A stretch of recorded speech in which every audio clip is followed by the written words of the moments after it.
எல்லாருக்கும் இனிமையான வணக்கங்கள். நீங்க பல இடத்துல இருந்து வந்திருக்கிறீங்க. யாரோ ஒருவர் உங்களை வந்து இது வந்து இன்ட்ரோடியூஸ் பண்ணி வச்சிருக்கலாம். அதே மாதிரி சில பேர் அவங்களுடைய அனுபவங்கள் இது தெரிஞ்சுக்கிட்டதுனால என்ன பெனிஃபிட்னு ரொம்ப ஷார்ட்டா சொல்லியிருக்காங்க. இருந்தாலும் மற்றவர்கள் எவ்வளவு சொன்னாலும், லட்டு எவ்வளவுதான் இனிக்குதுன்னாலும் நம்ம சாப்பிட்டு பார்த்து அனுபவம் பண்ணாதான் ஆமா இவங்க சொல்றது சரிதான் அப்படின்ற நம்பிக்கை வரும். அனுபவம் பண்ண முடியும். அதனால நீங்க வந்து இதை தெரிஞ்சுக்கிட்டு இதை நீங்க அனுபவம் பண்ணும் பொழுதுதான் அது உங்க வாழ்க்கையில பயனுள்ளதாக இருக்கும்.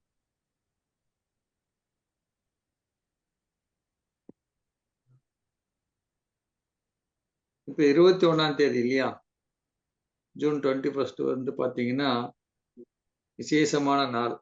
உலகம் முழுவதும் கொண்டாடினாங்க இல்லையா, இன்டர்நேஷனல் யோகா டே.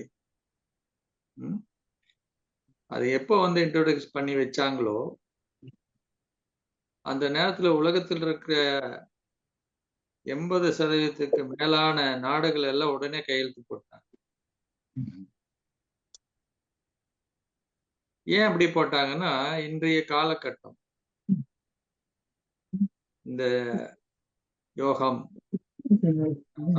ரொம்ப அவசியம் அப்படின்றது உலக நாட்டில் இருக்கக்கூடிய எல்லாரும் தலைவர்களும் கூட புரிஞ்சு வச்சிருக்காங்க.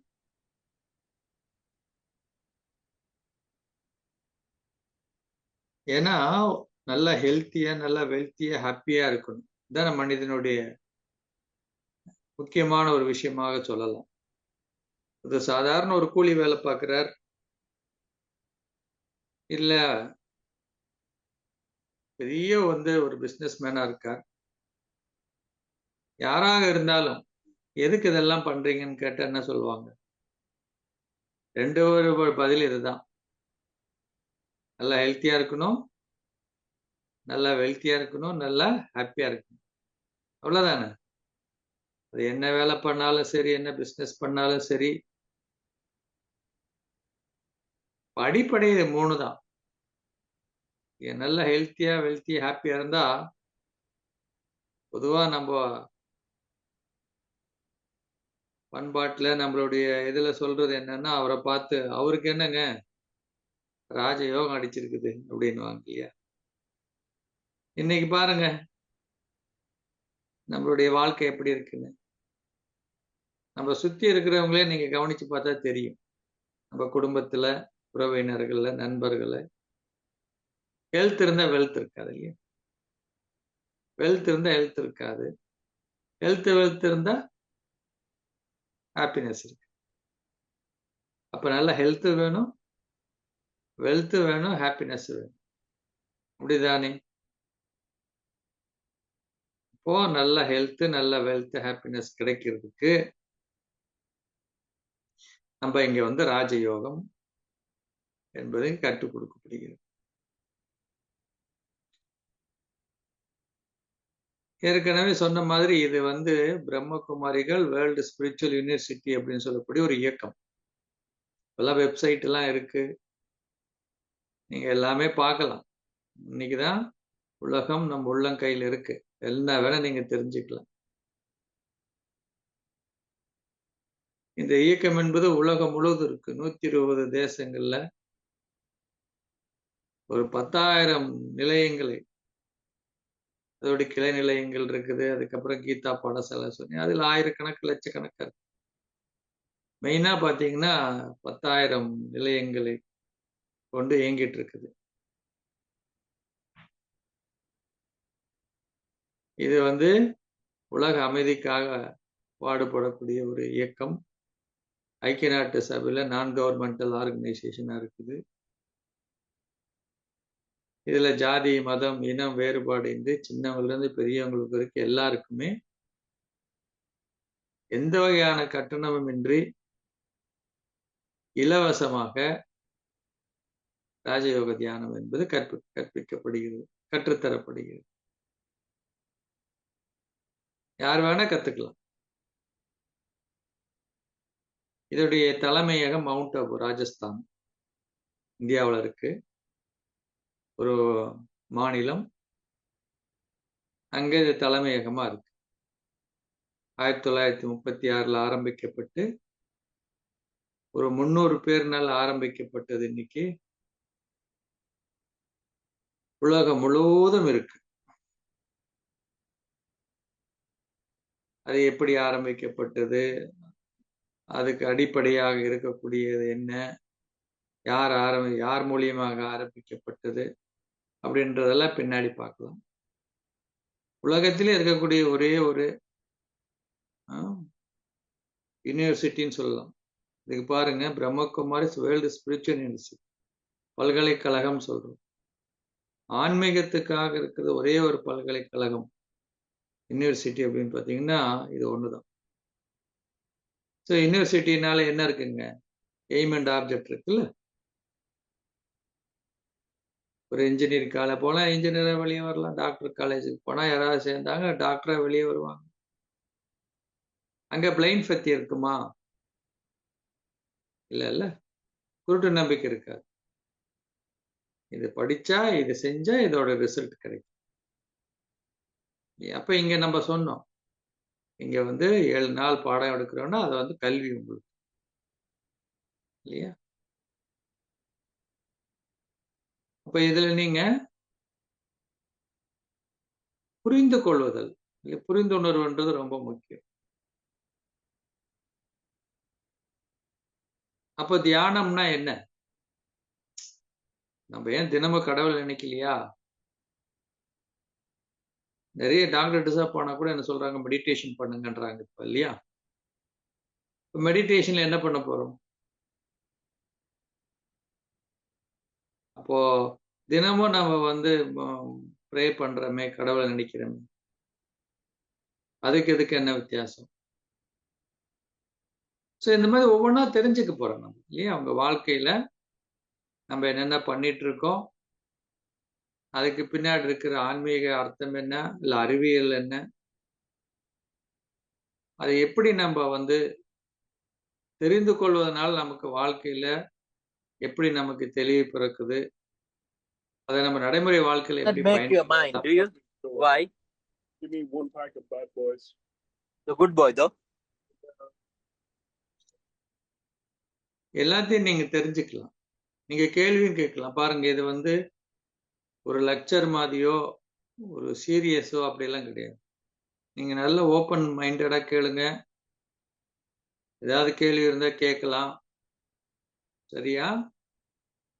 கேட்டு நல்லா தெரிஞ்சு புரிஞ்சுக்கிட்டு நீங்க அதை நடைமுறைப்படுத்தி பார்க்கலாம்.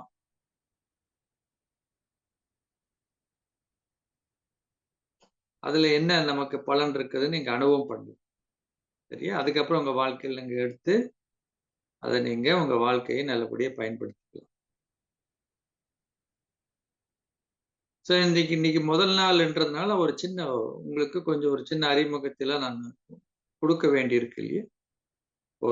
ஒரு அவுட்டர் லைன் உங்களுக்கு தெரிஞ்சாதான் அதுக்கப்புறம் நம்ம போகலாம். இப்போ மெடிடேஷன் ஏன் அவ்வளவு முக்கியம் இன்றைய காலகட்டத்தில்? இன்னைக்கு பார்த்தீங்கன்னா உறவு முறையில் பார்த்தீங்கன்னா நிறைய ரிலேஷன்ஷிப், நிறைய பிரச்சனைகள் இருக்கு, இல்லைங்களா? கணவன் மனைவிக்குள்ள பிரச்சனை இருக்கு, பிள்ளைங்களுக்கு பேரண்ட்ஸுங்களும் பிரச்சனைகள் இருக்கு, வேலை செய்யற இடத்துல பிரச்சனைகள் இருக்கு, உறவினர்களுக்குள்ள.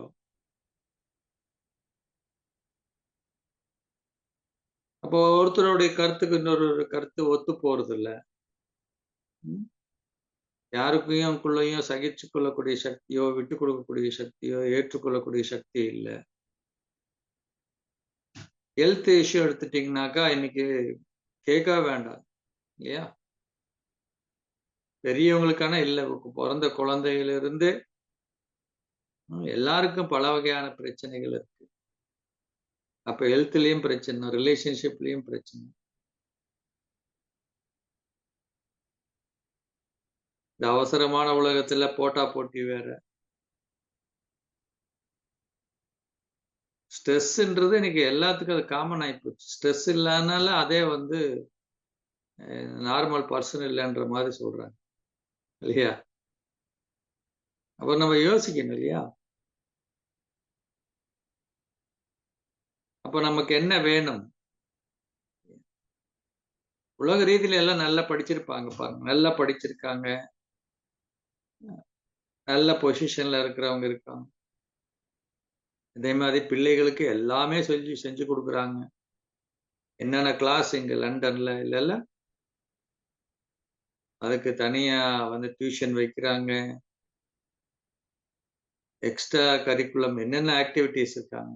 மியூசிக்கு, டான்ஸு, ஸ்விம்மிங்கு அது இதுன்னு எல்லாம் எத்தன இத வந்து வச்சிருக்கிறோம். அப்போ நீங்க உங்க பிள்ளைகள் இருக்காங்க. உங்க பிள்ளைய நீங்க வளர்க்குறீங்கன்னா, ரைட் இது அவுட் சைட்ல நல்ல ஸ்கூலு, காலேஜு எல்லாம் செலக்ட் பண்ணி எல்லாமே பண்றோம். ஆனா இன்னொரு சைடு இருக்கு தெரியுங்களா? எமோஷனல் சைடுன்னு சொல்றோம். உணர்வுகள் நிறைந்த அந்த மனதினுடைய பக்கம் இருக்கு இல்லையா? அதுக்கு ஏதாவது காலேஜ் இருக்கா? அதுக்கு ஏதாவது ஸ்கூல்ஸ் இருக்கா? அதுக்கு ஏதாவது டீச்சர்ஸ் இருக்காங்களா? அதுக்கு ஏதாவது யுனிவர்சிட்டீஸ் இருக்குதா? இல்ல நமக்கு அத பத்தி தெரியுமா? நம்ம பிள்ளைங்களுக்கு சொல்லிக் குடுக்குறதுக்கு. உலக ரீதியான பாடத்திலலாம் படிச்சிருக்கிறோம். நம்ம ஸ்கூல்ல, காலேஜ் அது ஓரளவுக்கு நம்ம குழந்தைங்களுக்கு சொல்லிக் குடுப்போம். ஆனா நம்ம சொல்லிக் குடுக்க முடியுமா இந்த மாதிரி விஷயத்த? ஏன்னா நமக்கே தெரியாதே! அப்புறம் எப்படி மத்தவங்களுக்கு போய் நம்ம சொல்லிக் குடுப்போம் பிள்ளைகளுக்கு? அப்புறம் ஒரு நல்ல ஒரு குழந்தை வளர்ப்புனா என்ன இருக்கணுங்க? ஒரு பக்கம் அகாடமிக் லெவல்ல அவங்களுக்கு என்னென்ன வேணுமோ, நம்ம எவ்வளோ கேர் எடுத்து பண்றோமோ, அதே மாதிரி எமோஷனல் சைட்ல அவங்களுக்கு பண்ணணும். அதனால தான் பாருங்க நெறைய பிள்ளைகள் திடீர்னு டிப்ரஷன்ல போயிடுறாங்க. இப்பல்லாம் ஸ்கூல்ல புல்லிங்ன்னு எல்லாம் பண்றாங்க. அவங்களுக்கு ஏதாவது சிச்சுவேஷன் வந்தா அவங்கனால ஹேண்டில் பண்ண முடியல. உலக ரீதியில நல்லா படிச்சிருப்பாங்க. ஈவன் அடல்ட்ஸ் பெரியவங்கள. நல்லா வேல பார்ப்பாங்க. பெரிய பெரிய பொசிஷன்ல இருப்பாங்க எல்லாரும். ஆனா அவங்க வந்து ஏதாவது அவங்கள ஒரு சூழ்நிலை கையாள வேண்டியிருக்கு. அவங்கள பத்தி கிரிட்டிசைஸ் பண்ணிட்டாங்க. அவங்க மேல இல்லாத பழிய போட்டுட்டாங்க. இல்லையா? செய்யாத ஒரு தவறுக்கு செஞ்ச மாதிரி பண்றாங்க. இல்லையா? இந்த மாதிரிலாம் இருக்கும்போது நம்மள வந்து வேலையில ஆகட்டும், நம்மள விட்டு இன்னொருத்தர் முன்னாடி போயிட்டாங்க. ப்ரமோஷன்ல போயிட்டாங்க.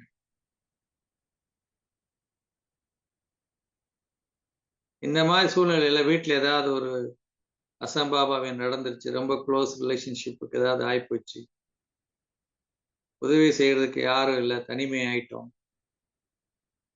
யாரெல்லாம் நம்பிட்டு இருந்தோமோ, அவங்க அந்த நம்பிக்கை வந்து இப்ப இல்லாம போயிட்டது. அவங்க இல்லாம போயிட்டாங்க. இதெல்லாம் வரும்போது என்ன ஆகுது?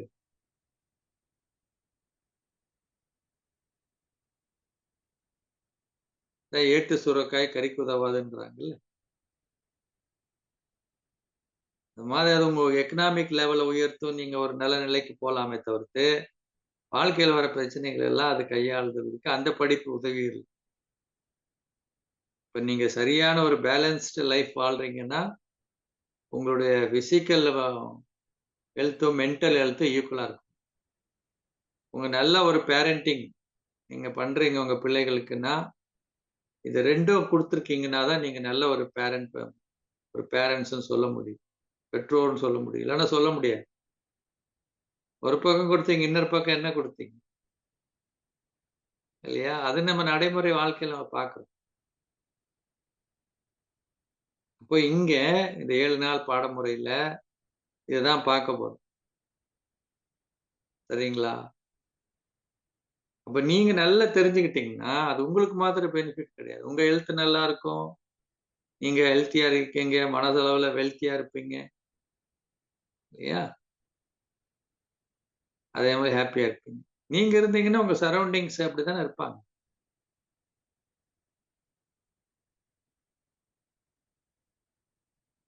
அப்போ முதல்ல எங்கிருந்து ஆரம்பிக்கணுங்க? நம்ம கிட்ட இருந்து ஆரம்பிக்கணும்.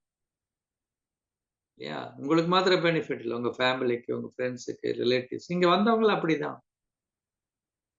உங்கள கூட்டிட்டு வந்தவங்களும் அவங்களுக்கு ஏதோ அடைஞ்சிருக்காங்கல்ல. அப்போ உங்களையும் அதை வந்து தெரிஞ்சுக்கணும், உங்களுக்கு பெனிஃபிட் ஆகணுன்றது ஒரே ஒரு எய்ம் தான். வேற எதுவும் கிடையாது. ரொம்ப நல்லா பயன்படுத்திக்கங்க. எது இருந்தாலும் கேள்வியெல்லாம் கேளுங்க. அதுக்கான விளக்கங்கள் கொடுக்கப்படும். நீங்க கன்டின்யூ ஏற்கனவே சொன்ன மாதிரி உங்களுக்கு வந்து நீங்க ஃப்ரீயா வந்து கதைக்கலாம். இல்லையா? வந்து தெரிஞ்சுக்கங்க முதல்ல. அம் நான் ஏற்கனவே சொன்ன மாதிரி வாழ்க்கையில நமக்கு 2 பக்கங்கள் இருக்கு இல்லையா? அப்போ நம்ம ஃபுல்லா பார்க்க போறது வந்து, நமக்கு தெரியாத பக்கம், நமக்கு யாருமே சொல்லிக் கொடுக்க முடியாத பக்கங்கள். அதை பத்தி நம்ம வந்து தெரிஞ்சுக்க போறோம். இப்ப வந்து பார்த்தீங்க அப்படின்னா, நம்ம வாழ்க்கையில மனசுக்குள்ள நிறைய கேள்விகள் வருது. எனக்கு ஏன் நடக்குது? எனக்கு தான் நடக்கணுமா? என்னுடைய குடும்பத்துக்கு தான் நடக்கணுமா? அப்படின்ற கேள்விகள் வருது. நம்ம எதிர்பார்க்கிற மாதிரி நடந்துருச்சுன்னா நம்ம வாழ்க்கையில நமக்கு சந்தோஷம் இல்லையா? மத்தவங்க நடந்துக்கிறாங்க. நம்ம எதிர்பார்க்கிற ஒரு விஷயம் நடக்குது. நமக்கு சந்தோஷம்.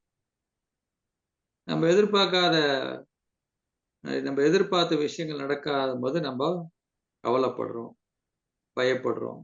எல்லாமே இருக்கு. நம்ம மனசுல வரக்கூடிய நிறைய கேள்விக்கு நமக்கு பதில் கிடைச்சிருச்சுன்னா மனசு அமைதியாயிடும். அதுக்கான பதில் நமக்கு கிடைக்காத பொழுது நமக்குள்ள குழப்பமும், பயமும், கவலையும் வருது. அதை வந்து நம்மை பத்தியா இருக்கலாம், நம்ம வாழ்க்கையை பத்தி இருக்கலாம், இல்ல நமக்கு வரக்கூடிய உறவுகள் மூலியமா வரக்கூடிய பிரச்சனைகளாக இருக்கலாம். அவங்க ஏன் இப்படி நடந்துக்கிறாங்க? இவங்க ஏன் இப்படி பண்றாங்க? நான் இவ்வளவெல்லாம் பண்ணி கூட எனக்கு ஏன் இவங்க இப்படி பண்றாங்க? நான் நல்லதே செய்யணும்னு நினைக்கிறேன். ஏன் இவங்க இப்படி பிரச்சனைய உண்டாக்குறாங்க? இது வந்து அன்றாட வாழ்க்கையில ஒவ்வொருத்தருக்குள்ள வரக்கூடிய ஒரு பிரச்சனைகள். ஏன் இத கூட இவங்க புரிஞ்சுக்க மாட்டேன்றாங்க? ஈவன் நம்ம பிள்ளைகள் மேலயே இருக்கு. 2 பிள்ளைகள் இருந்தா ஏன் 2 பேரும் ஒரே மாதிரி இல்ல? சரி, இந்த மாதிரி நெறைய வந்து நமக்கு அன்றாட வாழ்க்கையில் நமக்கு நெறைய எண்ணங்கள் வந்து ஓடிக்கிட்டே இருக்கு. சமுதாயத்தை பத்தி, இந்த உலகத்தை பத்தி, வாழ்க்கைய பத்தி. அப்போ இதுக்கெல்லாம் நமக்கு வந்து விடை கிடைச்சிருச்சு அப்படின்னா, நமக்கு முன்னாடியே தெரியும்ல. ஓ! இதனால தான் இப்படி நடக்குது. இதனால தான் இப்படி இருக்குது. இதுதானா அதுக்கு காரணம்? அப்போ உங்களுக்கு கேள்வி எழுதுனவனுக்கு அதுக்கு பதில் இருக்குதுன்னா, மனசு தானாக அதுக்கு அமைதிப்பட்டுரும் இல்லையா? ஆனா லாஜிக்கான பதிலா இருக்கணும். அதை ஏற்றுக்கொள்ளக்கூடிய ஒரு பதிலாக இருக்கும் இல்லையா? அப்ப இதுக்கெல்லாம் நமக்கு ஒரு விடை கண்டுபிடிக்கணும். நம்ம சுத்தி இருக்கிறவர்கள் ஏன் நம்மகிட்ட இருந்து வித்தியாசமா இருக்கிறாங்க? நெறைய விஷயங்கள் பாருங்க நம்ம ஏற்றுக்கொள்றது இல்ல. நம்ம என்ன பண்றோம்னா அக்செப்ட் பண்றது இல்ல. நீங்க எல்லாத்தையும் சூழ்நிலைகளையும், மனிதர்களையும் நீங்க என்னைக்கு ஏற்றுக்கொள்றீங்களோ, உங்களுக்கு பாதி பிரச்சனை தீர்ந்துச்சு. உங்க மனசுல அமைதியே தானா வந்துரும். எப்போ நம்ம ஏற்றுக்கொள்ளாம அத ரிஜெக்ட் பண்றோம் இல்லையா? அப்பதான் நமக்குள்ள பிரச்சனைகள் வரும். ரிஜெக்ஷன்னாலே எண்ணங்கள் மூலியமா வாயில சொல்லனா கூட நம்ம எண்ணங்கள் மூலியமா நமக்கு நெகட்டிவான எண்ணங்கள். இவங்க ஏன் இப்படி நடந்துக்கிறாங்க? உங்களுக்கு எவ்வளவு சொன்னாலும் புரியாதா? வருதா இல்லையா? இப்படியெல்லாம் வரும்போது என்ன ஆகுதுன்னா, தானாக அந்த எண்ணம் மனசுல வரக்கூடிய இந்த நெகட்டிவான எனர்ஜி, அது மூலியம் வரக்கூடிய வெறுப்பு, இது கோபம் எல்லாமே நம்ம உடம்புக்குள்ள பரவுது. இப்போ முதல்ல உடம்புல இருக்கக்கூடிய எல்லா ஆர்கன்ஸும் எஃபெக்ட் ஆகுது. சரி, அந்த எண்ணங்கள் நம்மளோட போகுதான்னா கிடையாது. அது மற்றவர்களையும் போய் சேருது. மேபி நம்ம வாயில பேசாம இருக்கலாம். அப்ப அவங்களையும் அது பாதிப்புக்கு உள்ளாக்கும். அப்போ நீங்க எல்லாத்தையும் ஏற்றுக்கொள்ளணும். Please accept the situation as it is. Accept the people as it is. நீங்க எப்போ மனிதர்களையும் சூழ்நிலையும் ஏத்துக்கிறீங்க இல்லையா? அதுலயும் உங்களுக்கு பிரச்சனைகள் சால்வ் ஆயிடும். அப்போ அவங்கள எப்படி அக்செப்ட் பண்ண முடியும்னு ஒரு கேள்வி வருது இல்லையா? ஏன் அக்செப்ட் பண்ணணும்னா அதுக்கு ஒரு ரீசன் இருக்கு. என்ன ரீசன்னா முதல்ல நான் யாருன்னு தெரிஞ்சுக்கிட்டு அப்பதான் நான் இன்னொருத்தர் வந்து நான் அக்செப்ட் பண்ண முடியும். ஓ, நான் இப்படி இருக்கிறதுனால அவங்க அப்படி இருக்காங்க. அப்போ இந்த நான் யார்? நீங்க நிறைய ஸ்பிரிச்சுவல் விஷயங்களோ ஆன்மீக விஷயங்களை கேட்டிருப்பீங்க. எங்க போனாலும் இதான் சொல்லுவாங்க. நீ யாருன்னு தெரிஞ்சுக்கணும். நான் யார் அப்படின்ற ஒரு கேள்விதான் ஒரு பெரிய கேள்வியாக இருக்கு. நிறைய விளக்கம் கொடுத்துருக்காங்க. ஆனா இங்க கொடுக்கக்கூடிய விளக்கத்தை நீங்க கேட்கும்போது உங்களுக்கு சுத்தி இருக்கக்கூடிய நிறைய கேள்விகள், சந்தேகம், அதாவது உங்களை பத்தியா கூட இருக்கலாம். நான் ஏன் இப்படி இருக்கேன்? என்னுடைய குணம் ஏன் இப்படி இருக்கு? என் வாழ்க்கை ஏன் இப்படி இருக்கு? எனக்கு மாத்திரம் ஏன் இந்த வாழ்க்கை இப்படி அமைஞ்சிருக்கிறதுன்னு புரிஞ்சுக்கலாம். ஏன் மனைவி ஏன் இப்படி இருக்கிறா? இல்ல கணவன் ஏன் இப்படி இருக்கிறாரு? பிள்ளைகள் ஏன் இப்படி இருக்காங்க? 2 பிள்ளைங்களும் ஏன் ஒரே மாதிரி இல்ல? அதையும் நீங்க தெரிஞ்சுக்கலாம். இல்லையா? நான் ஏன் இந்த ஊர்ல, இந்த தேசத்துல, இந்த இடத்துல வாழ்றேன்? இவங்க வீட்டு பக்கத்துல வாழ்றேன். இல்லையா? அப்படியும் நம்ம எல்லாம் தெரிஞ்சுக்கலாம். எல்லாமே உங்களுக்கு தெரிஞ்சிடும். இப்போ உங்களை பத்தி தெரிஞ்சா அப்ப நீங்க கண்டிப்பா என்ன பண்ணுவீங்க? மற்றவர்கள் ஏன் அப்படி இருக்காங்கன்றதும் பார்க்க போனா அவங்களுக்கு தெரியாது. உங்க கணவருக்கோ, உங்க மனைவிக்கோ, உங்க பிள்ளைங்களுக்கோ, உங்க சொந்தக்காரங்களுக்கோ, அம்மா, அப்பாவுக்கோ தெரியாது. அவங்க ஏன் அப்படி இருக்காங்கன்னு அவங்களுக்கே தெரியாது. ஆனா அவங்க ஏன் அப்படி இருக்காங்கன்னு உங்களுக்கு தெரியும். அப்போ உங்களுக்கு தெரியறதுனால அவங்கள பத்தி உங்களுக்கு எந்த வகை நெகட்டிவ் இருக்காது. அப்போ உங்கள பத்தியும் நீங்க என்ன பண்ணுவீங்க? உங்களையும் நீங்க ஏற்றுக்கொள்வீங்க. நீங்க மத்தவங்களையும் ஏத்துக்குவீங்க. ஏத்துக்கிறதுனால அவங்ககிட்ட இருந்து உங்ககிட்ட எந்த வகையான எதிர்பார்ப்பு இருக்காது. அக்செப்ட் பண்ணிப்பீங்க. எக்ஸ்பெக்டேஷன் இருக்காது உங்களுக்கு அவங்ககிட்ட இருந்து. என்னைக்கு நீங்க அக்செப்ட் பண்ணிட்டு அவங்ககிட்ட இருந்து வந்து எந்த வகையான எக்ஸ்பெக்டேஷன் இல்லையோ, உங்க வாழ்க்கை ஹாப்பியா தான் இருக்கும். இப்ப பிரச்சனையே என்னன்னா வாழ்க்கையில, ஒண்ணு நம்மளையோ, நம்ம சுத்தி இருக்கிறவங்களையோ அக்செப்ட் பண்றது இல்ல. சூழ்நிலைகளை அக்செப்ட் பண்றது. ஆனா ரொம்ப எக்ஸ்பெக்ட் பண்றோம். எக்ஸ்பெக்டேஷன் வைக்கிறோம். கணவன் கிட்ட, மனைவி கிட்ட, பிள்ளைங்க கிட்ட, இந்த உலகத்துக்கிட்ட, எல்லாத்துக்கிட்டையும் நம்ம எக்ஸ்பெக்டேஷன். எக்ஸ்பெக்டேஷன் தான் நமக்கு என்ன பண்ணுது? இந்த எக்ஸ்பெக்டேஷன் நம்ம கிட்ட இவங்க என்கிட்ட எப்படி பேசணும் இல்லையா? அப்படி பேசலன்னா நமக்கு என்ன பண்றோம்? நம்ம கிட்ட இன்ஃபீரியாரிட்டி காம்ப்ளெக்ஸ் போயிடும். என்னை கேவலப்படுத்திட்டாங்க. இல்லைன்னா எக்ஸ்பெக்டேஷன். என்கிட்ட எனக்கு மரியாதை கொடுக்கணும். நான் சொல்ற மாதிரி செய்யணும். அப்போ எக்ஸ்பெக்டேஷன் வைக்கிறோம். அவங்கள ஏத்துக்கிறது. இது ரெண்டும் உங்க வாழ்க்கையில அக்செப்ட் பண்ணணும். இல்லைன்னா ஒண்ணு எக்ஸ்பெக்டேஷன் வைக்காம இருந்துட்டீங்கன்னு வச்சுக்கோங்க. லைஃப் ஹாப்பியா. வீட்டுல உட்காந்து சிந்திச்சு பாருங்க இன்னைக்கு. இது ரெண்டே ரெண்டு தான் நம்ம வாழ்க்கைக்கு பிரச்சனையா இருக்குது. ஆனால் கேள்வி என்ன வருதுன்னா, அது எப்படிங்க அவங்க அப்படியெல்லாம் பண்றாங்க, செய்யறாங்க. அப்படியே அக்செப்ட் பண்ணிட முடியுமா? ஏன் எக்ஸ்பெக்ட் பண்ணாம இருக்க முடியுமா?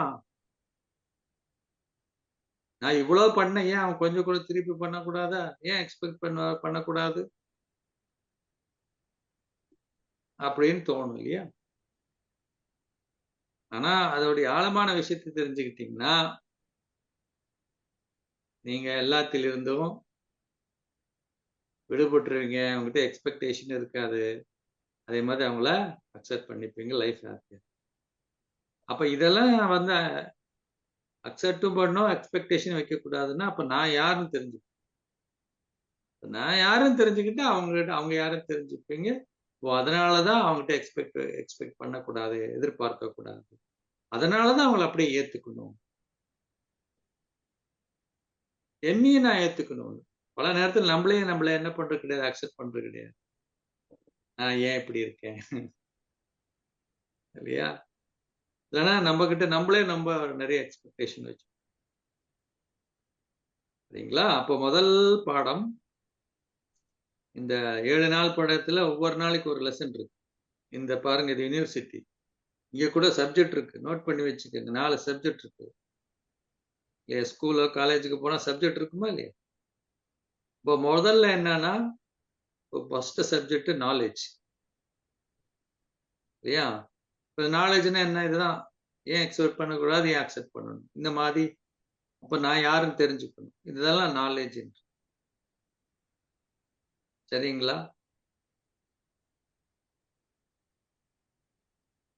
அப்போ உலகத்துல நம்ம முதல்ல நான் யாருன்னு தெரிஞ்சுக்கணும். அடுத்தது இந்த உலகத்துல பெரிய சப்ஜெக்ட் என்ன? எங்க பார்த்தாலும் உலகத்துல பிரச்சனை என்னன்னா கடவுள். கடவுள் பேர்ல தான் சண்டை, சச்சரவு அது இது எல்லாம் நடந்துட்டு இருக்கு. இல்லையா? இறைவன் யார்? அப்படின்ற ஒரு சப்ஜெக்ட் இருக்குது. 3வது இந்த உலகம். என்னய்யா இந்த உலகம் எப்படி இருக்கு? இந்த உலகம் இப்படியே தான் இருக்க போதா? என்ன ஆகப் போகுதோ? என்னவோ நடக்குதே. சரி இந்த உலகம் எப்படி இப்படிதான் இருந்திருக்குமோ? அப்போ இந்த உலகத்தை பத்தி. இப்ப இதெல்லாம் நமக்கு ஒரு தெளிவான வாழ்க்கையை பத்தி ஒரு தெளிவான விளக்கம் இருக்குல்ல. இதுக்கு பேர் தான் ஞானம். It is a light. வெளிச்சம் நமக்கு வாழ்க்கையில. ஓ!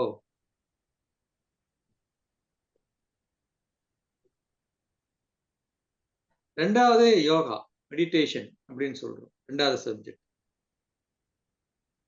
அப்ப நாலேட்ஜ் என்று தெரிஞ்சுக்கிட்டு அத என்ன பண்றோம்? பிராக்டிகல் அப்ளை பண்ணி பார்க்கணும்ல. வெளிச்சம் நல்லா இருக்கு. நடந்து போறதுக்கு உடம்புல சக்தி வேணும்ல. அதை அடைஞ்சுக்கிறதுக்கு நமக்கு உடம்புல என்ன வேணுங்க? ஒரு இடத்தை அடைவதற்கு சக்தி வேணும்ல. திருவள்ளுவர் சொல்லாததா? ஆனா ஏன் எல்லாரும் நடைமுறைப்படுத்த முடியல? மகாத்மா காந்தி கூட வழி காட்டினாரு. வழி காட்டினாரு. அவர் நடந்தாரு. நம்ம அந்த வழியில் நடக்க முடியலன்னா, நமக்கு நல்லது கெட்டது எதுன்னு தெரியுது. ஆனா அந்த வழியில நடக்கிறது நமக்கு என்ன வேணுங்க? பவர், சக்தி வேணும். இப்ப நாலேட்ஜ் தெரிஞ்சுக்கிட்டோம். ஆனா அந்த வழியில நடக்கிறதுக்கு சக்தி வேணும். இந்த சக்தி அடையக்கூடிய வழிதான் மெடிடேஷன், யோகா. சரி அந்த சக்திய அடைஞ்சிருக்குமா? இல்லையா? எப்படி செக் பண்ணி பார்க்கிறது? அதான் நான் பிராக்டிகல் லைஃப்ல என்ன பண்றோம்? அப்ளை பண்ணி பார்க்கிறது தான் தாரணைன்னு சொல்றோம்.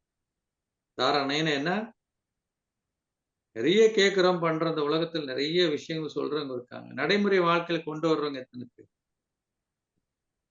அப்ப நீங்க நெறைய கத்துக்கிட்டீங்க இங்க வந்து. அதோட விட்டுற முடியுமா? முடியாது. பிராக்டிகல் லைஃப்ல அன்றாட வாழ்க்கையில நூக் அண்ட் கார்னர் நீங்க அத அப்ளை பண்ணணும். அது வேலை செய்யுதா? இல்லையான்னு பார்க்கணுமா? இல்லையா? அப்பதான் நீங்க எக்ஸ்பெரிமென்ட் பண்ணி பார்த்தா தானே உங்களுக்கு எக்ஸ்பீரியன்ஸ் ஏற்படும். எக்ஸ்பெரிமென்ட் பண்ணி அத எக்ஸ்பீரியன்ஸ் பண்ணணும். இப்ப நாலேட்ஜ், 2வது யோகா, மெடிடேஷன், 3வது என்னங்க எக்ஸ்பெரிமென்ட் அண்ட் எக்ஸ்பீரியன்ஸ். இது 4 நடந்துருச்சுன்னா என்ன பண்ணுவாங்க? சும்மா இருப்பீங்களா? எஸ். ஏதோ ரிசல்ட் கிடைச்சிருக்குது நமக்கு. நான் வந்து இதனால நான் பெனிஃபிட் அடைஞ்சிருக்கேங்கும்போது, கண்டிப்பா மற்றவர்கள் மூலியமா என்ன ஆகணும்? நன்மை அடையணும். அப்படின்றது தான் அதனால தான் உங்கள எல்லாம் ஃபோன் பண்ணியோ, இல்லையா? உங்ககிட்ட பேசி கீசி வாங்க இத கேளுங்கன்னு இருக்காங்க. இதான் வந்து சர்வீஸ். 4வது என்ன சொல்றோங்க? சேவைங்கிறோம். இந்த மாரி கூப்பிடுறது சேவைன்னு கிடையாது.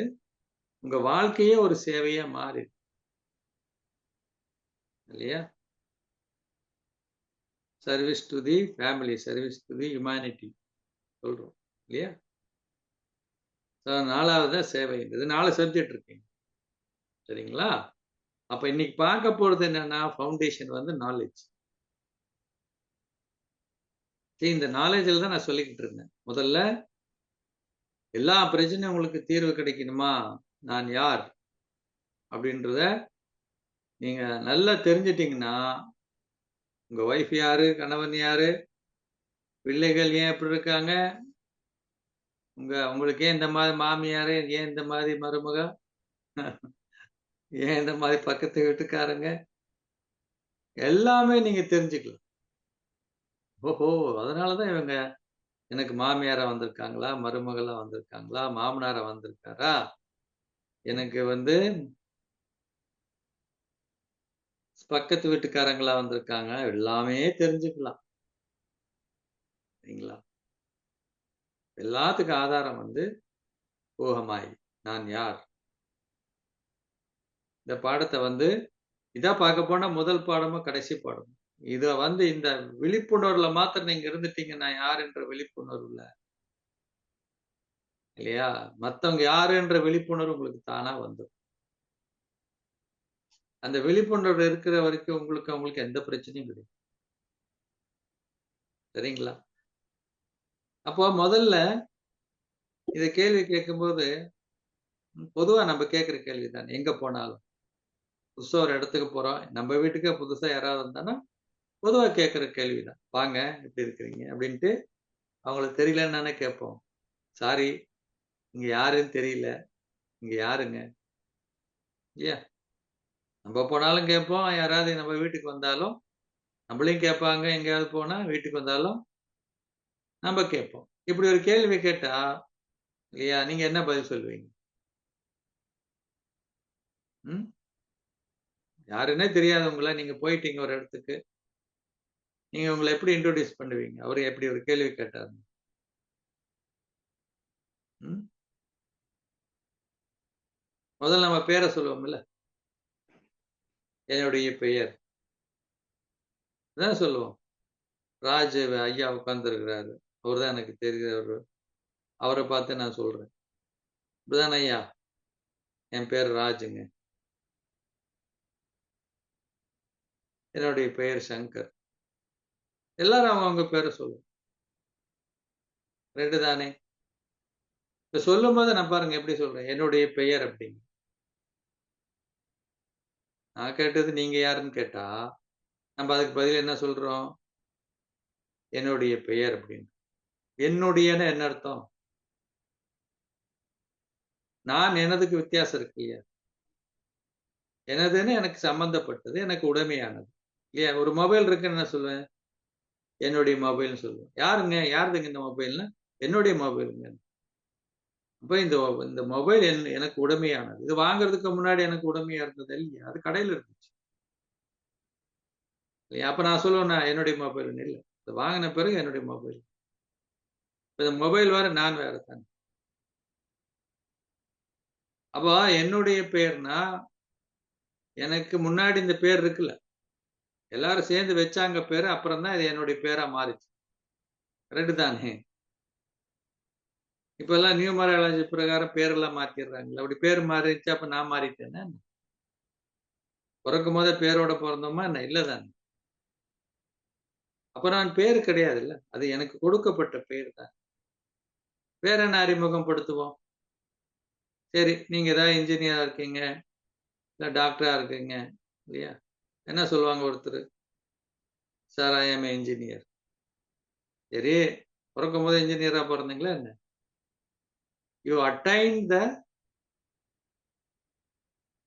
பொசிஷன் இல்லையா? இன்ஜினியர்ன்றது நீங்க அடைந்தது. அது உங்களுடைய தொழில் அப்படின்னு சொல்லலாம். டாக்டர்ன்றது. அப்போ நீங்க யாருன்னு கேட்டா நம்ம என்ன சொல்றோம்? நம்மளோட ப்ரொஃபஷன்ல சொல்றோம்ல. இன்னும் கேட்டா ஐ ஆம் எ ஸ்ரீலங்கன் அப்படின்னு சொல்றீங்கன்னு வச்சுக்கோங்க. நான் கேட்டது நீங்க யாருன்னு கேட்டா, நீங்க என்ன சொல்றீங்க? உங்க தேசத்த சொல்றீங்க. ஐ ஆம் பிரிட்டிஷ்.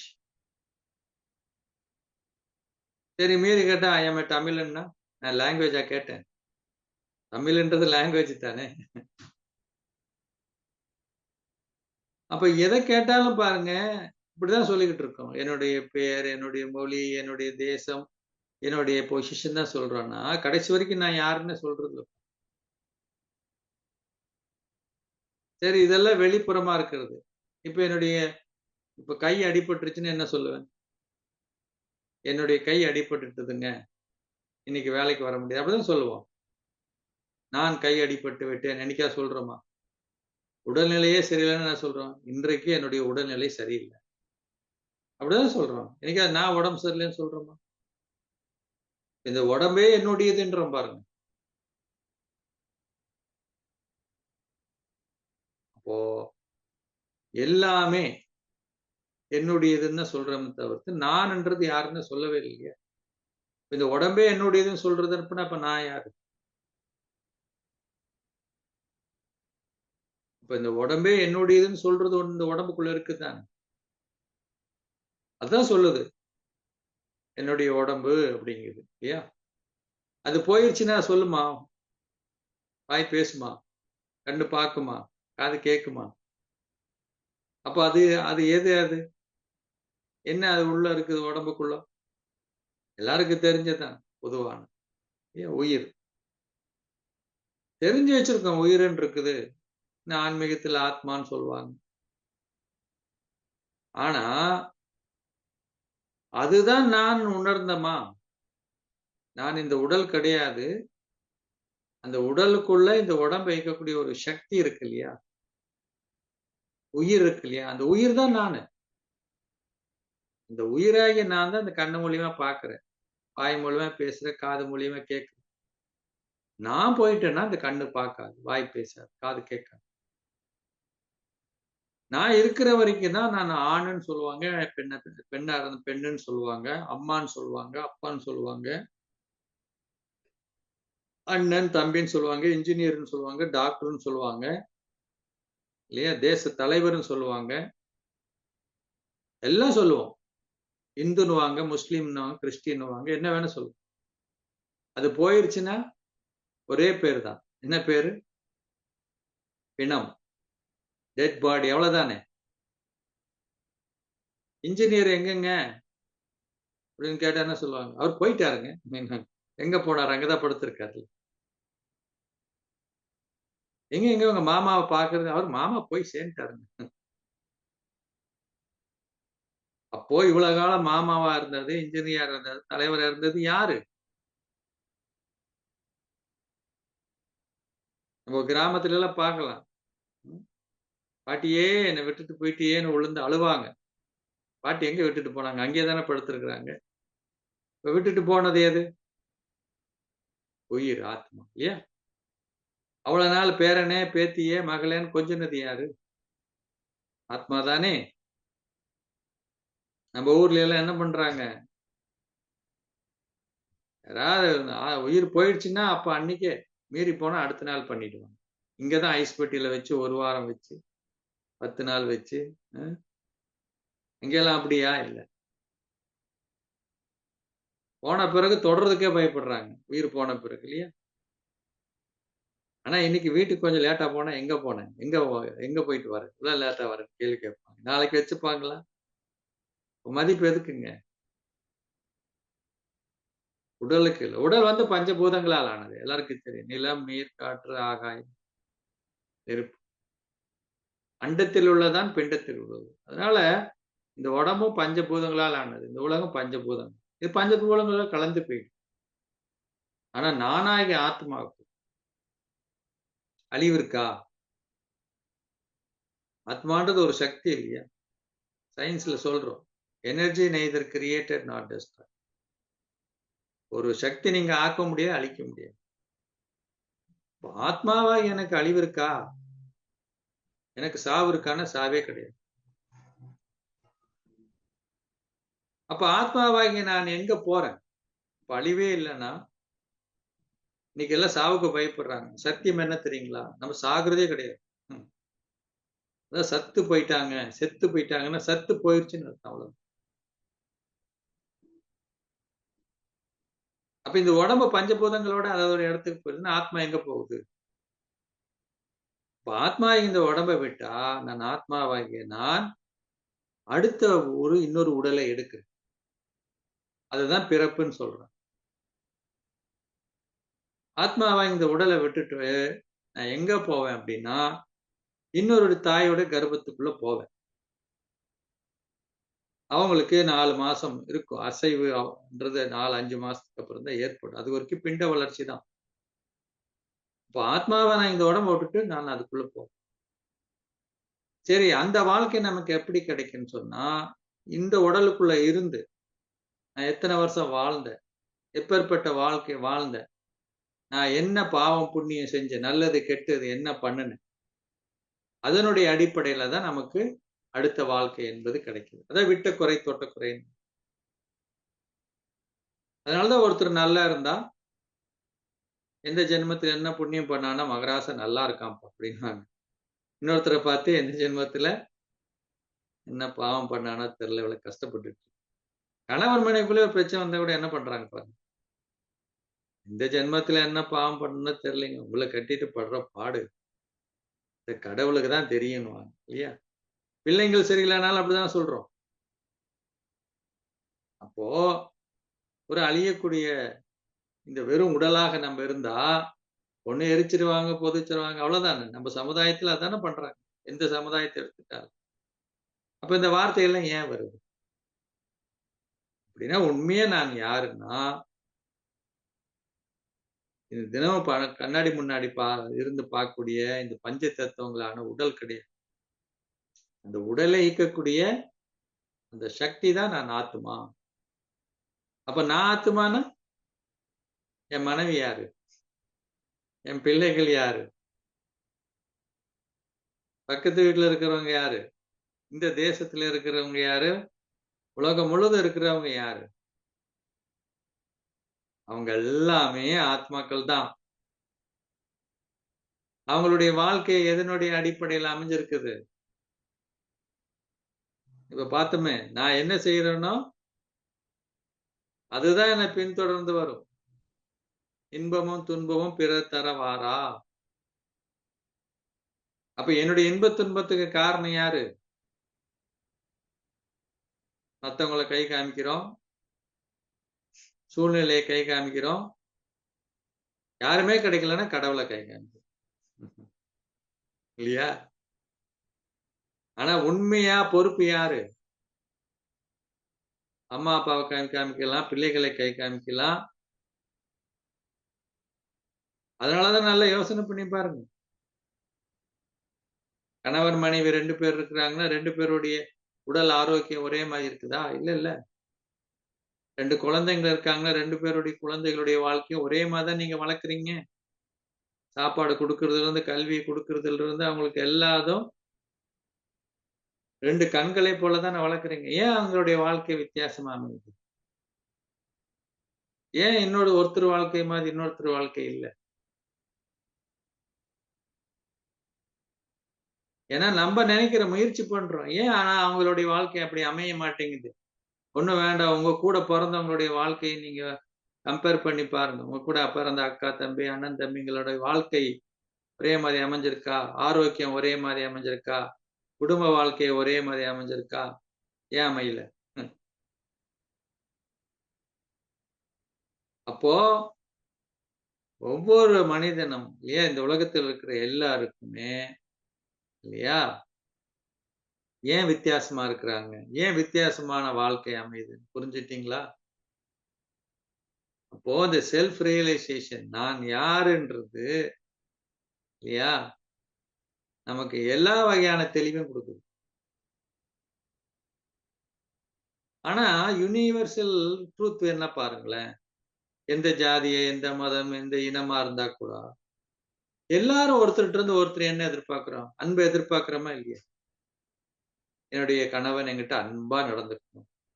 என்னைக்காவது நீங்க நினைச்சிருக்கீங்க ஒரு நாள் அவர் கோவப்பட்டுமே அப்படின்னு? இல்ல உங்க மனைவி கிட்ட நீங்க என்ன எதிர்பார்த்திருப்பீங்க?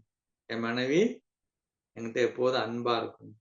பிள்ளைங்கிட்ட நீங்க என்ன எதிர்பார்க்கிறீங்க? இல்ல பிள்ளைகள் அம்மா அப்பா கிட்ட என்ன எதிர்பார்க்கிறேன்? என்னுடைய அம்மா அப்பா என்கிட்ட அன்பா இருக்கணும். யார்கிட்ட ஒருத்தர் அன்பா பேசுறாங்களோ அவர்கிட்ட ஈர்க்கப்படுறோமா இல்லையா? ஈர்க்கப்படுறோமா இல்லையா? யார் ஒருத்தர் ரொம்ப சந்தோஷமா இருக்காருன்னா அவர் பக்கம் போறோமா இல்லையா? சந்தோஷமான ஒரு சூழ்நிலையை பார்த்தா நமக்கு போய் ஜாயின் பண்றோமா இல்லையா? பண்றோமா இல்லையா? அப்போ எங்க சந்தோஷம் இருக்குதோ அங்க ஓடுறோம்.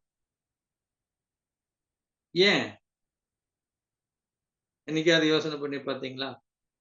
ஒரு அமைதியான இடத்த பார்த்தா எல்லாருனாலும் ஈர்க்கப்படும். கடற்கரையோரமா அமைதியா ஒரு இடம் இருக்குன்னா போய் உட்கார்ந்தா நமக்கு அமைதியான ஒரு இடத்த நோக்கி. ஏன் எல்லாரும் அந்த மாதிரி ஈர்க்கப்படுறோம்? என்னைக்காவது யோசிச்சீங்களா? ஏன் இவ்வளவு நாள் இவ்வளவு நாள் இருந்த ஒரு நாள் கோவப்பட்டா பரவாயில்ல நினைச்சோமா? இல்லையே. ஒரு நாள் கூட அவங்ககிட்ட இருந்து எதிர்பார்க்கலையே. என்ன காரணம்?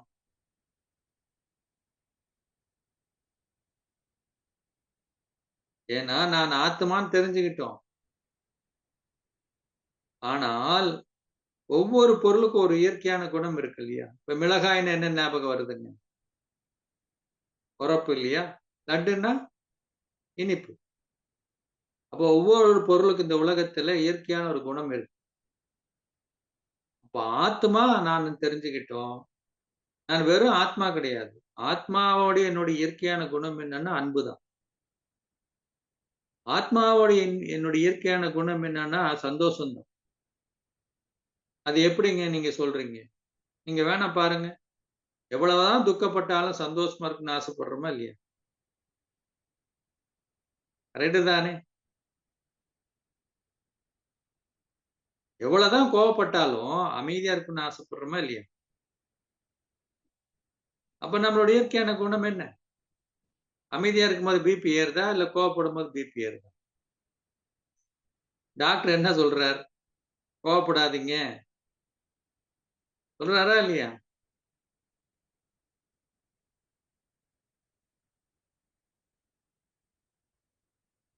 அப்போ கோவப்படும் பொழுது இல்லையா நமக்கு உடல்நிலை பாதிக்குது.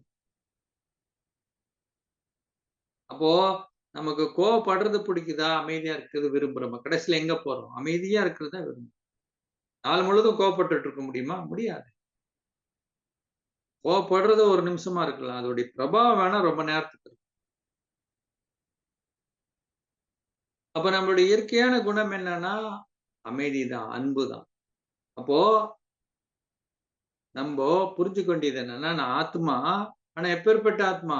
நான் ஒரு அமைதியான ஆத்மா. நான் ஒரு அன்பான ஆத்மா.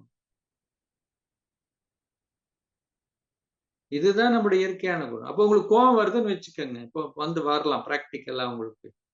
உங்களுக்கு இப்போ வந்து கோவம் வருது. கோவத்தினால முன் கோவம் வருது. வீட்டுனால அதனால பிரச்சனை வருது. சரியா? இப்போ உங்க இந்த கோவத்த விடணும்.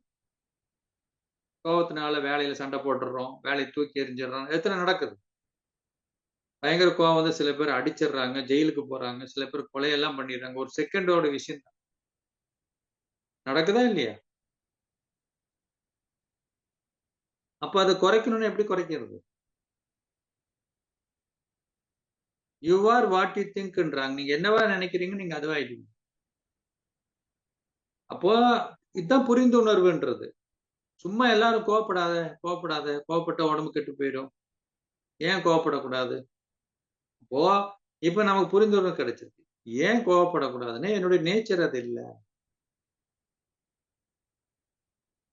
அது கோவப்படும்போது எனக்கு உடல் பாதிப்பு என்பது ஏற்படுது. அது என்னுடைய இயற்கையான குணம் அல்லன்றதுனால தான் பாதிப்பு ஏற்படுது. சரி கோவம் ஏன் வருது? ஒரு உதாரணத்துக்கு. கணவன் மனைவிக்கு ஒரு வேறுபாடு வருது. கருத்து வேறுபாடு வருது. வரலாமா? வரக்கூடாதா? இவ்வளவு நாள் இருக்கிறீங்க. இத்தன வருஷம் ஆச்சு கல்யாணம் ஆகி 30 வருஷம் ஆச்சு. இன்னும் என்ன புரிஞ்சுக்கலன்னு சண்டை நடக்குது வீட்ல. நடக்குதா இல்லையா? அப்ப ஏன் கருத்து வேறுபாடு வரலன்னு புரிஞ்சுக்கணுமா? வேணுமா? வரலாமா? வரக்கூடாதா முதல்ல? வரும். கண்டிப்பா வரும். ஏன் வரும்? இப்ப உங்களுக்கு ஒரு 25, 30 வருஷத்துல திருமணம் நடக்குதுன்னு வச்சுக்கோங்க. நடந்திருக்கு இதுக்கு முன்னாடி. இப்போ 25, 30 வருஷத்துக்கு முன்னாடி உங்க நீங்களும் உங்க மனைவியும் இல்லன்னா உங்க கணவர் தனித்தனியா தானே வாழ்ந்திருப்பீங்க. அப்ப நீங்க ஒரு ஊர்ல பொறந்திருப்பீங்க. ஒரு குடும்பத்துல பொறந்திருப்பீங்க. அந்த ஊர் பழக்கவழக்கங்கள், அங்க இருக்கிறவங்க, உங்கள சுத்தி இருக்கிறவங்க, நீங்க பிறந்த வீடு, அந்த வீட்ல இருக்கக்கூடிய பெரியவர்கள், அவர்கள் சொல்லிக் குடுத்த வந்து வழிமுறைகள், அதே மாரி நீங்க படித்த புத்தகங்கள், நீங்க பள்ளிக்கூடத்துல உங்க ஆசிரியர்கள், உங்களுடைய நண்பர்கள் எல்லார் மூலியமாக உங்களுக்கு என்ன வந்திருக்கும்? பல விஷயங்களை நீங்க என்ன பண்ணியிருப்பீங்க? அப்படியே கத்துட்டு வந்திருப்பீங்க. இந்த உலகத்த நீங்க பார்க்கிற விதம், கூட இருக்கிறவங்கள பார்க்கிற விதம் எல்லாமே நீங்க ஒரு இதுல வந்திருப்பீங்க. உங்க கணவனோ, மனைவி எப்படி வந்திருப்பாங்க? அதே மாதிரி அவங்களும் அவங்களுக்கு பிறந்த இடம், ஊரு, தேசம் எல்லாம் வந்திருப்பாங்க. இப்ப 2 பேரும் கல்யாணம் பண்ணிட்டீங்க. இப்போ ஒரு விஷயத்தை பத்தி பேசும்போது, நீங்க எந்த கண்ணோட்டத்துல பார்ப்பீங்க? நீங்க சொல்ற விஷயத்த. நீங்க இவ்வளவு காலம் கடந்து வந்த பாதையில இருக்கக்கூடிய இந்த கண்ணாடி போட்டு தானே பார்ப்பீங்க. உங்களுடைய கணவனோ, மனைவி எத வச்சு பார்ப்பாங்க? அவங்க கடந்து வந்த பாதைய பத்தி தானே வைப்பாங்க. அப்போ அவங்களுடைய கருத்து, உங்களுடைய கருத்து ஒரே மாரி இருக்குமா? இருக்காது தானே! அப்ப இதுல யாராவது ஒருத்தருக்கு புரிந்துணர்வு இருந்தா, சரி என்னுடைய கணவனோ, மனைவி ஏன் அப்படி சொல்றாங்கன்னா, அவங்க கடந்து வந்த பாதை இது. அதனால அவங்க அப்படி சொல்றாங்க. நம்ம என்ன பண்றோம்? வந்த உடனே ரிஜெக்ட் பண்றோம். "நீ சும்மா இரு. அப்படியே என்ன?" அப்படின்ருவோம். யாரையோ ஒருத்தர் சொல்லிருவோம். நமக்கு தெரியாதுன்ருவோம். அதெல்லாம் சரிப்பட்டு வராது. அப்ப நீங்க சொல்றது சரிப்பட்டதா? அப்ப இதுல யார் சரி? முதல்ல 2 பேருமே சரிதான். பாருங்க ஒருத்தர் ஆர்க்யூ பண்றாங்கன்னா, நான் சொல்றது சரின்னா, அவங்கள பொறுத்தவரைக்கும் அது சரிதான். தீவிரவாதிய போய் கேட்டு பாருங்க. "இப்படி எல்லாம் பண்றியேப்பா! அது பெரிய அநியாயமா இருக்குதே! இதெல்லாம் பண்ணலாமா? எத்தன பேர் இறந்து போறாங்க. இதெல்லாம் உலகமே" அவரு ஒரு லாஜிக் வச்சிருக்கிறாரு. என்னை பொறுத்தவரைக்கும் நாங்க செய்றது சரின்றாங்களா? இல்லையா? அப்போ முதல்ல இந்த புரிந்துணர்வு வேணும். அவங்க அப்படி வந்திருக்காங்க. அப்ப என்ன ஆகும்னா, முதல்ல அவங்க அக்செப்ட் பண்ணணும். ஏற்கனவே சொன்னேன்ல, எல்லா பிரச்சனையும் சால்வ் ஆகணும்னா என்ன பண்ணணும்? முதல்ல அக்செப்ட் பண்ணணும். முதல்ல அக்செப்ட் பண்ணுவீங்க. இப்படிதான் அவங்க பேசணும். நீங்க நினைக்கிற மாதிரி அவங்க அவங்க பேசணும்னு நீங்க எக்ஸ்பெக்ட் பண்ண மாட்டீங்க. அப்போ அவங்கள அக்செப்ட் பண்றீங்க. அவங்ககிட்ட இருந்து எக்ஸ்பெக்ட் பண்ணலன்னா, தனசு உங்ககிட்ட இருந்து நெகட்டிவ் எனர்ஜி போகாது அவங்களுக்கு. உங்களுக்குள்ள நெகட்டிவ் எனர்ஜி கிரியேட் ஆகாது. வெறுப்பு கிரியேட் ஆகாது. கோவம் கிரியேட் ஆகாது. அப்ப எப்போ கோவமா, வெறுப்பு இல்லன்னா, அது உங்களுடைய நேச்சர்ல இருக்கிறீங்க. ஆத்மாவுடைய நேச்சர். அமைதியாக இருக்கும் மனசு. அப்போ உங்க உடல் ஆரோக்கியமா இருக்கும். அப்ப அவங்ககிட்ட பேசும்போது கூட எப்படி பேசுவீங்க? நல்ல ரெஸ்பெக்ட்டோட, மதிப்போட, இல்லையா? அன்போட பேசுவீங்க. அப்ப உறவுகள் மேம்படுமா? மேம்படாதா? அப்ப குடும்பம் சந்தோஷமா இருக்குமா? இருக்காதா? உங்க வாழ்க்கை ஹேப்பியா இருக்குமா? இருக்காதா? இருக்கும் தானே! அப்போ நான் யாருன்றது ஒரு விஷயத்தை மாத்திரம் தெரிஞ்சுக்கும்போது, இல்லையா? எவ்வளோ நன்மை பாருங்க. அப்போ என்றைக்கு நாம எதிர்பார்ப்புகளையும், இல்லையா? விட்டுவிட்டு அவர்களை அப்படியே ஏற்றுக்கொள்கிறோமோ, ஏற்றுக்கொள்ளணும்னு இது அர்த்தம் கிடையாது. அவங்க என்ன வேணா பண்ணுவாங்க. அவங்கள வந்து மாத்தக்கூடாது. பிள்ளைகள்லாம் அப்படி இருக்காங்க. அவங்கள சரிப்படுத்தக்கூடாதா என்ன? நீங்க சொன்னா அவங்க இருக்கிற மாதிரி ஏற்றுக்கொள்ளக்கூடாதுன்னு அப்படின்னு அர்த்தம் கிடையாது. முதல்ல அவங்கள ஏற்றுக்கங்க. அதுக்கப்புறம் ஒரு மனுஷன சேஞ்ச் பண்ணணும்னு வச்சுக்கங்க. நீங்க எப்ப சேஞ்ச் ஆவீங்க உதாரணத்துக்கு? அ நீங்க ஒரு தப்பே பண்ணிட்டீங்க. ம். 4 பேருக்கு முன்னாடி நிக்க வச்சு, கொஞ்சம் கூட அறிவு இருக்கா? நீ இப்படியெல்லாம் பண்ணியிருக்க அப்படி இப்படின்னு திட்டினா, நான் செஞ்சது தப்பு தான். நான் கொஞ்சம் மாத்திக்கணும்னு நினைப்பீங்களா? அ இல்ல வந்து கூப்ட்டு, நல்லா செஞ்சிருக்கீங்க. இந்த ஒரு விஷயத்துல ஏதோ தவறு நடந்திருக்குது. பரவால்ல. நீங்க அப்படி பண்ணக்கூடியவர் இல்ல. அநேகமா நெக்ஸ்ட் டைம் நல்லா பண்ணுவீங்கன்னு நெனைக்கிறேன். எது உங்களுக்கு மாறணும்னு தோணும் உங்களுக்கு? அப்போ ஆத்மாக்கு என்ன வேண்டியிருக்கு? ரெஸ்பெக்ட் வேண்டியிருக்கு. ஆத்மாக்கு என்ன வேண்டியிருக்கு? அன்பு வேண்டியிருக்கு. அப்போ ஒரு மாற்றத்தை கொண்டு வரணும்னு நீங்க நினைக்கிறீங்கனாலே, உங்களுக்கு எந்த சக்தி வேணும்னா, அன்பினுடைய சக்தி வேணும். மதிப்பு, மரியாதையுடைய சக்தி வேணும். அதனால ஒரு சின்ன பையன கூட பார்த்து, சின்ன பையனன்ட்டு, "டேய் இங்க வாடா" அப்படின்னா, மொறச்சு பார்ப்பான். என்ன?" அப்படின்னுவான் இல்லையா? அதே வந்து, "டேய் கண்ணா, வாப்பா" அப்படின்னா, "என்ன அங்கிள்?" வருவாங்களா இல்லையா பக்கத்துல? நீங்க பார்க்குறீங்க, அது சின்ன பையன். உடம்பு ரீதியில அவன் வந்து 8 வயசு இருக்கிறான், 10 வயசு இருக்கான். ஆனா உள்ளுக்குள்ள இருக்கிறது யாரு? ஆத்மா. அந்த ஆத்மாக்கு என்ன வேண்டியிருக்கு? ரெஸ்பெக்ட் தேவை. அந்த ஆத்மாக்கு என்ன வேண்டியிருக்கு? அன்பு தேவை. அந்த ஆத்மா வந்து இன்னொருத்தர மதிக்கணும்னு தோணுது, இல்ல மத்தவங்க சொல்றத செய்யணும்னு எப்ப தோணும்னா, எந்த சக்தி அந்த ஆத்மா வந்து தன்னை மாத்திக்கிட்டு நம்ம சொல்றது செய்யும்னா, ஆத்மாவுக்கு வேண்டிய அன்பு உடைய சக்தி தேவை. மரியாதையுடைய சக்தி தேவை. அதனால அது வந்து சொல்லுங்கன்னு கேக்குது. இப்படி ஒவ்வொன்னா நம்மளை பத்தி புரிஞ்சுக்கிறோம்னு வச்சுக்கோங்க. சரிங்க, சின்ன வயசுல இருந்து இப்படி வந்து நம்ம 2 பேரும் என்ன பண்ணோம், வேற வேற குடும்பத்தை. ஆனா 2 பசங்க இருக்காங்களே, அவங்க சுத்தமா பிறந்ததுல வித்தியாசமா இருக்கிறாங்களே. ஒரு கேள்வி வருதா இல்லையா? ஒருத்தர் பார்த்து வெளிமுகமா இருப்பாரு, அப்படியே பேசி கீசி அப்படி இருப்பாரு. இன்னொரு பையன் வாயே திறக்க மாட்டார். இந்த முறை நான் போனேன், எங்க சித்தி பொண்ணு இல்ல, பொண்ணோடய பொண்ணு. ஒரு வார்த்தை பேசுறது இல்லைங்க. ஒரு வார்த்தை பேசுறது இல்லை. நாங்க எங்கேயோ கூட்டிட்டு போயிட்டு வந்தோம். எங்கத்துக்கு ஒரு இடத்துக்கு ஃபங்க்ஷனுக்கு போயிட்டு 3 to 3 hours டிராவல் பண்ண 6 hours ஒரு வார்த்தை பேசல, யார்கிட்டயும் பேசல. கேட்டேன் எங்க சித்தி, என்ன எப்படி இருக்கா அப்படின்னு. அவ அப்படிதான் இருக்கா. எல்லாரும் இல்லையா, நீ ஏன் இப்படி இருக்க, நீ ஏன் இப்படி இருக்க. இன்னொருத்தரு வாயை கண்ட்ரோல் பண்றது, அவங்க அமைதி வைக்கிறதே பெரிய கஷ்டம். அப்ப சில குழந்தைகள் இப்படி இருக்காங்க. ஏன் கணவன் மனைவிலே அப்படி இருப்பாங்க. மனைவி பேசிட்டே இருப்பாங்க, ஹஸ்பண்ட் அமைதியா இல்ல, அமைதியா ஹஸ்பண்ட் இருப்பார், கணவன் பேசி இருப்பார், மனைவி. இதெல்லாம் ஃபேமிலியில நடக்குது இல்ல. அப்ப ஒருத்தருக்கு ஒருத்தர் ஏன் பிறந்த 2 குழந்தைங்களும் ஏன் இப்படி இருக்காங்க? என்ன, ஒவ்வொரு ஆத்மா தனிப்பட்ட ஜெயின். அப்போ அந்த ஆத்மான்றது ஜஸ்ட் நாட் இந்த பிறவி கிடையாது. அதுக்கு முன்னாடியில இருந்து அந்த ஆத்மா அந்த குணத்துக்கு டிராவல் கொண்டு வந்துருக்குது, கேரியான் பண்ணி. உங்ககிட்ட பிள்ளைகளா வந்து பிறந்திருக்காங்க, அவ்வளவுதான். அவங்களுக்கு நமக்கு ஒரு கணக்கு இருக்கு, அதெல்லாம் நாளைக்கு பார்க்கலாம். ஆனா ஏன் இந்த குணங்கள் வித்தியாசம் வருது 2 குழந்தைங்கன்னா, நீங்க நினைக்கிறீங்க மை எக்ஸ்டென்ஷன் நினைக்கிறீங்க. இல்ல, வாழ்க்கை ஏன் வித்தியாசமா அமையுதுன்னா, அவங்க தனிப்பட்ட ஆத்மா தனித்தனி ஒரு கணக்கு வழக்கு இருக்குது. இப்படி ஒவ்வொன்னா புரிஞ்சுக்கும் போது நீங்க என்ன பண்ணுவீங்க, பிள்ளைகளையும் அக்செப்ட் பண்ணுவீங்க, கணவனையும் அக்செப்ட் பண்ணுவீங்க, மனைவியும் அக்செப்ட் பண்ணுவீங்க, உங்க அம்மா அப்பாவும் அக்செப்ட் பண்ணுவீங்க, பக்கத்து வீட்டுக்காரையும் அக்செப்ட் பண்ணுவீங்க. அப்ப என்னைக்கு உங்க எக்ஸ்பெக்ட் பண்றீங்க, அவங்ககிட்ட எந்த வகையான எக்ஸ்பெக்டேஷன் நீங்க வைக்கலன்னும் போது சுமூகமான ஒரு உறவு இருக்கும். உடம்பும் நல்லா இருக்கும், உறவும் நல்லா இருக்கும், ஹாப்பியாவும் இருப்பீங்க, ஹெல்த்தியாவும் இருப்பீங்க. புரிஞ்சதுங்களா?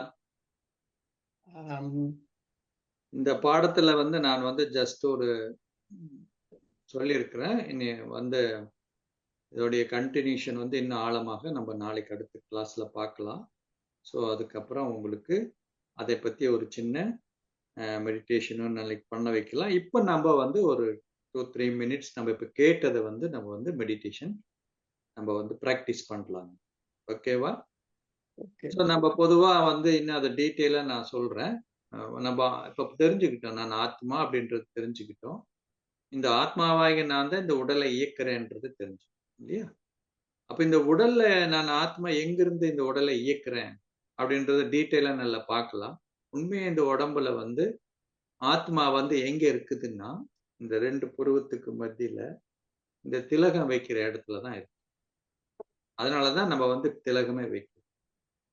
அப்போ ஏன் அந்த பிராக்டிஸை கொண்டு வந்தேன்னா, நான் ஆத்மா இந்த உடல் என்ற இல்லை அப்படின்ற உணர்வுக்காக தான் போட்டு ஆத்மாவாக நான் இங்க இருந்துட்டு தான் இந்த கண் மூலியமா பாக்குறேன், வாய் மூலியமா பாக்குறேன், காது மூலியமா.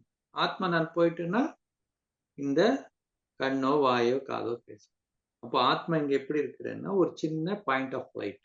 எப்படி இருக்கிறாங்க, நட்சத்திரம் எல்லாம் பார்த்திருக்கீங்களா? இந்த மாதிரி ஆத்மாவாகி நான் எப்படி இருக்கிறேன், ஒரு பாயிண்ட் ஆஃப் லைட். இப்போ என்னுடைய நேச்சர் என்னன்னா அமைதி. ஓகேவா? நான் இப்ப பார்த்தேன் இல்லையா, நான் யாரு, ஒரு அமைதியான ஒரு ஆத்மா.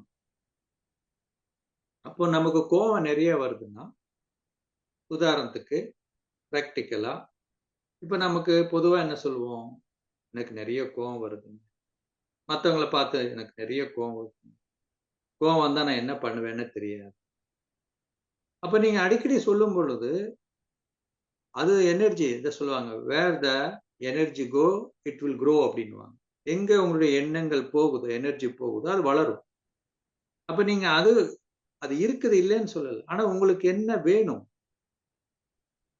அமைதி வேணும். அப்போ நீங்க ஒரு இடத்துல உட்கார்ந்து எனக்கு நேச்சர் என்னன்னு புரிஞ்சுக்கிட்டோம். புரிந்துணர்வு. என்னுடைய நேச்சர் என்னன்னு தெரிஞ்சுக்கிட்டோம். நான் எதனால ஈர்க்கப்படுறேன்னு தெரிஞ்சுக்கிட்டோம். அதை உணர்ந்து அதுவா நம்மள திங்க் பண்ணணும். இப்படி பண்ண என்ன ஆகும்னா, கோவம் தானா போயிடும். எப்படி மொபைல் வந்து நீங்க சார்ஜ் பண்ண மொபைல்ல வந்து வீக்ன்னு சொல்லக்கூடிய வீக்னால வேலை செய்யாத ஆப் கூட வேலை செய்யற மாதிரி, முதல்ல நீங்க அமைதிய வந்து சார்ஜ் பண்ணிக்கங்க உள்ள. உங்களுடைய பலவீனம் என்ற கோவம் தானா போயிடும். அதுக்கான முயற்சி எடுக்கக்கூடாது. எதுக்கான முயற்சி?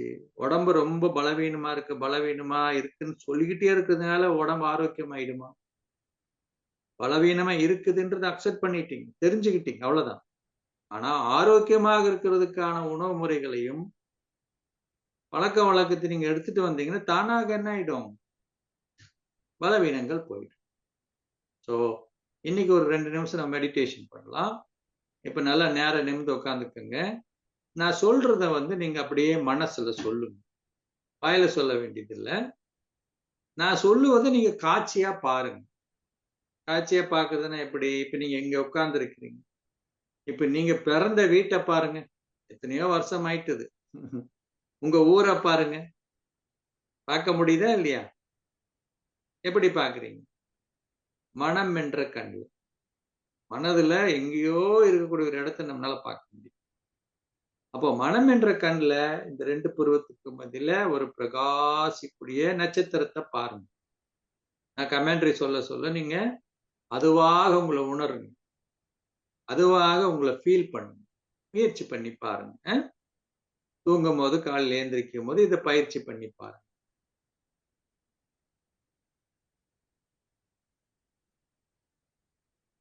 சரி, நல்லா உட்கார்ந்துக்கங்க.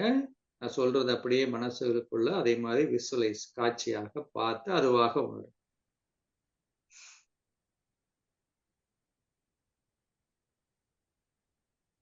ஓம்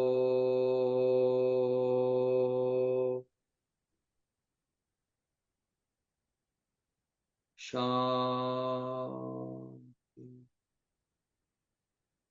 சற்று நேரத்திற்கு உங்களுடைய கடந்த கால கவலைகளையும், எதிர்கால எதிர்பார்ப்புகளையும் ஒதுக்கி வைத்துவிட்டு, உங்கள் எண்ணங்களை இரு புருவத்திற்கு மத்தியிலே திலகம் வைக்கும் இடத்திலே ஒருநிலைப்படுத்தி உங்கள் சிந்தனையை தொடருங்கள். இரு புருவத்திற்கு மத்தியிலே திலகம் வைக்கும் இடத்திலே உங்கள் மனக்கண் மூலமாக ஒரு பிரகாசிக்கக்கூடிய ஒரு நட்சத்திரத்தை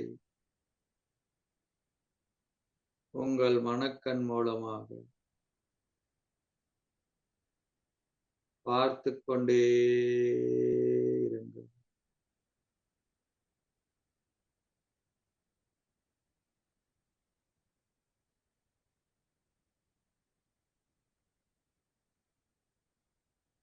இதுதான் நீங்கள். ஓர் ஆத்மா. பிரகாசித்துக் கொண்டிருக்கின்றேன். மிகவும் லேசாக இருக்கின்றேன்.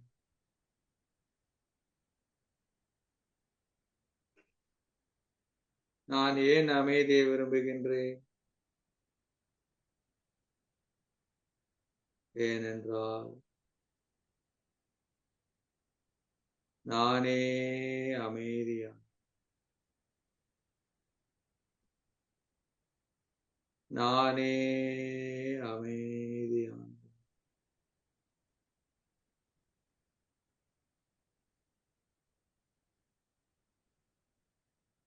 நான் ஓர் அமைதியான ஆத்மா.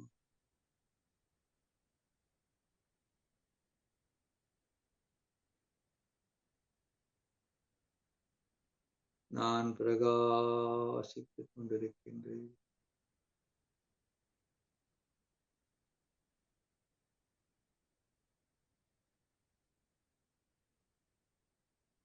மிகவும் லேசாக இருக்கின்றேன்.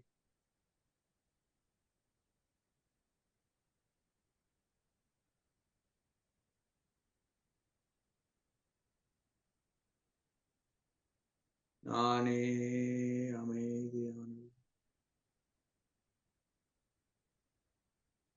நானே அமைதியானவன்.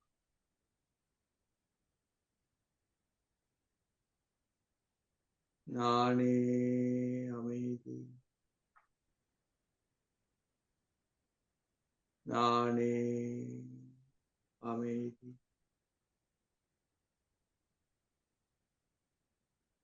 நானே அமைதி. அமைதி.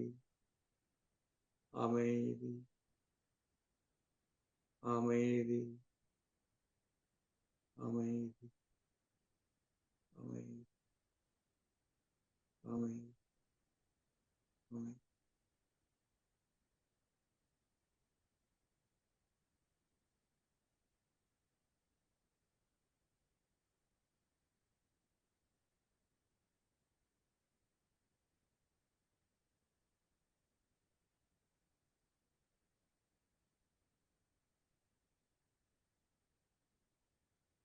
ஓம் சாந்தி. சாந்தி. சாந்தி.